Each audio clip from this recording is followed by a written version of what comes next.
साल 2023 है और 2023 में चुनावी चर्चाएं जारी हैं। चुनावी साल माना जा रहा है मध्य प्रदेश, राजस्थान, छत्तीसगढ़ जैसे राज्यों के लिए।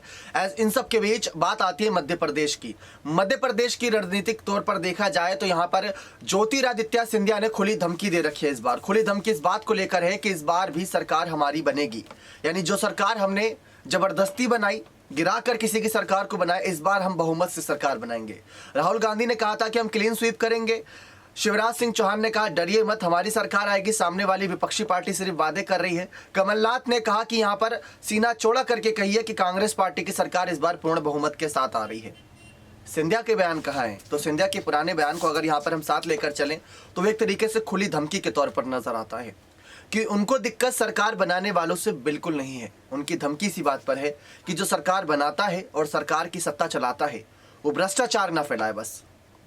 क्योंकि उन्होंने अपने आप को एक बड़ा नेता और साथ ही साथ बड़ा लीडर बताते हुए ये कहा था कि कमलनाथ की सरकार में बहुत भ्रष्टाचार फैल चुका था, किसी को तो रोकना था वो, और वो रोकने का जिम्मा मैंने यानी सिंधिया ने उठाया और रोका।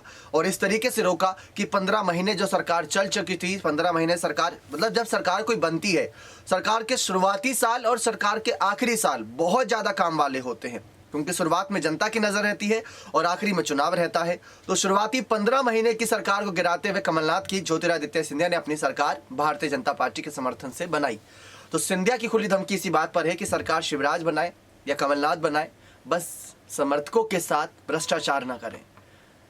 राज्य में ग्रोथ होनी चाहिए, ना कि उस ग्रोथ को रोका जाए, किसी की टांग पकड़ के खींचा जाए। तो सिंधिया की ये साफ खुली धमकियां देखने को मिल रही हैं। एक तरीके से कांग्रेस पार्टी को भी ये धमकियां हैं कि जब जब सरकार में किसी की भ्रष्टाचार की और जनता के असम्मान की बात आएगी, तब तक ऐसे मेरे जैसे कई सारे सिंधिया, कई सारे मेरे जैसे नेता सामने आएंगे और सरकार को मुंह तोड़ जवाब देंगे। लेकिन सिंधिया के बेटे यहाँ पर महारेमन सिंधिया की अगर बात करें, उन्होंने साल की शुरुआत में एक बयान दिया।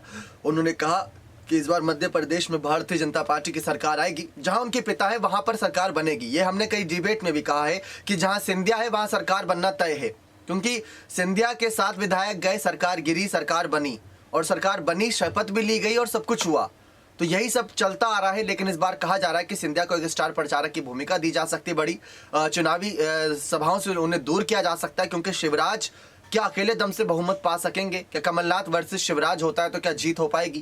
क्योंकि सिंधिया को साइडलाइन कर बीजेपी शिवराज की ताकत देखना चाहती है कि जितने महीने भी उन्होंने सरकार में कामकाज करे, जनता उनका बदला कैसे लेती है, जनता उनको सम्मान कैसे वापस देती है, क्या वोट के आधार पर देगी या उनके सारे अधिकारों को छीन कर उनकी सरकार गिरा कर देगी? तो इसलिए शायद बीजेपी इस बार ज्यादा एक्साइटेड है इस बार के चुनाव को लेकर। लेकिन आपको क्या लगता है, अगर कमलनाथ वर्सेस शिवराज होगा सिंधिया को हटाकर, तो किसकी जीत होगी? अपनी राय कमेंट सेक्शन में जरूर रखिएगा। बहुत बहुत धन्यवाद।